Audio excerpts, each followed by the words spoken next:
എന്നെ ശക്തനാക്കുന്നവൻ മുഖാന്തരം ഞാൻ സകലത്തിനും മതിയാകുന്നു. ഫിലിപ്പിയർ 4:13. ഞങ്ങളുടെ സ്നേഹവാനായ സ്വർഗസ്ഥ പിതാവേ, ഈ അനുഗ്രഹീത ചൊവ്വാഴ്ച പ്രഭാതത്തിനായി ഞങ്ങൾ അങ്ങേക്ക് നന്ദി പറയുന്നു.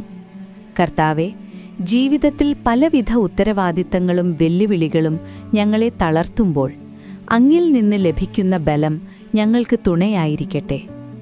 ഞങ്ങളുടെ സ്വന്തം ബുദ്ധിയിലോ കഴിവിലോ ആശ്രയിക്കാതെ ഞങ്ങളെ ശക്തനാക്കുന്ന അങ്ങയുടെ കൃപയിൽ ആശ്രയിക്കാൻ ഞങ്ങളെ പഠിപ്പിക്കണമേ. ഇന്ന് ഞങ്ങൾ ഏറ്റെടുക്കുന്ന എല്ലാ കാര്യങ്ങളിലും എനിക്ക് സാധിക്കും എന്ന ഉറപ്പും ധൈര്യവും നൽകണമേ. പരാജയഭീതിയെ നീക്കി വിജയകരമായൊരു ദിവസം ഞങ്ങൾക്ക് നൽകണമേ. യേശുക്രിസ്തുവിൻ്റെ നാമത്തിൽ ഞങ്ങൾ പ്രാർത്ഥിക്കുന്നു പിതാവേ. ആമേൻ.